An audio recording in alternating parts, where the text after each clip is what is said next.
leaders, this is Utkarsh Rai, and today I am going to talk about high performer but not a team player. What can you do? A high performer in a team can give healthy attention to others to up their game, but at times it becomes unhealthy and detrimental to teaming. In my initial days of leadership, there was a bright guy who could find bugs at the drop of hat. He was exceptional among good performers. His colleagues complained that he was finding bugs in their assigned areas and not being collaborative. A high performer normally receives a high profile project and gets more visibility, which sparks threat perception in others as they are worried about their own performance review. His manager, though, acknowledged his excellent skills but was in agreement with the complaint of the rest of the team members. The nail that sticks up gets hammered down was manager's stand. His bad stand led to high performance exit. I wish I could intervene earlier. As per HBR article titled How a Person's High Performance Can Lead to the Resentment in Team says that the research estimates that over 30% of high performers are not engaged at work and around 25% of them will want to work somewhere else in the next 1 year. What manager told me was summarized by Nancy Rothbard of University of Pennsylvania, Wharton. This is a person who is both contributing and undermining team's long-term performance. Linda Hill of Harvard Business School says, people may respect this person, but they do not want to work with them and they do not trust them. Over time, this person feels isolated as they will go all out not to work with them. So watch my video until end, where I am going to talk about how to manage such high performers and also their peers. And if you have not already liked and subscribed to my channel, then please do it. And also watch my other video, Struggling to Retain Employees, Adopt Strategies and Avoid Mistakes. First, let us talk about how to manage high performers' peers.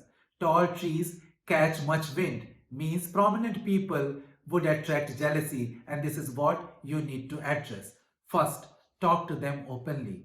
Talk to each peer in one-on-one setting to know their actual fear. What is their concern? How is high performance action affecting them?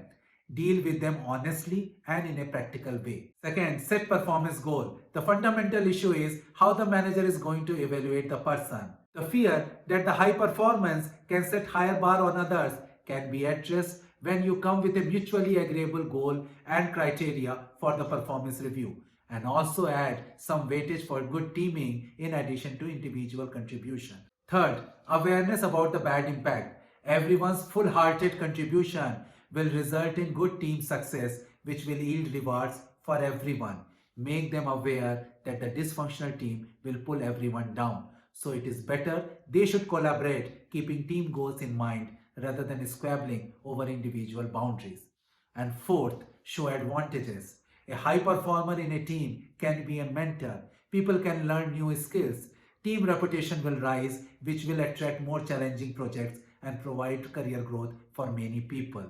Rising tide can lift all ships. Now let us look into it how you will manage such high performers. First, career development. Ask them what is their career growth plan. If their career growth plan is to work in isolation, then don't force them to change. Assign them activities which require lesser degree of collaboration and interaction. But if their career growth plan is to lead team or to influence multiple teams, then they need to improve teaming. Isaac Newton said, if I can see further than others, it is by standing on the shoulders of giants. So make them realize that a team will comprise of people of various background and skill set, and they need to navigate by adopting right behavior. It is better if they focus on individual's strength rather than weakness, and also add teaming in their performance review goal. Second, feedback on empathy. Do not sugarcoat the feedback and relay the feedback as it is to the high performers. Listen to them without being judgmental. Most of the time, high performers do not have respect for their co-workers and they feel that the management is tolerating mediocrity, and this is one of the reasons why they exit. Ask them to identify one strength area in each peers and develop respect towards them. Also ask them how will they feel when there are better performers in the team, because high performer is a relative word and not an absolute term. Such realization does help in developing empathy. Third, Coaching conversation. Adopt coaching techniques to make the changes profound and long lasting in high performers.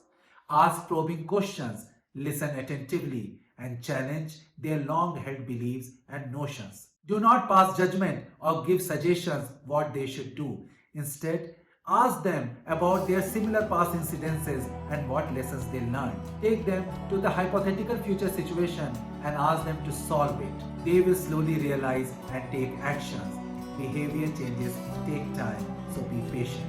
High performers who can give great results are valuable, difficult to hire, hard to retain, and costly to replace. So leaders, be vigilant and catch early signals of any disengagement or isolation and apply all the above tips to manage the situation. I hope you like this video. Do like, share and subscribe to my channel. Thank you.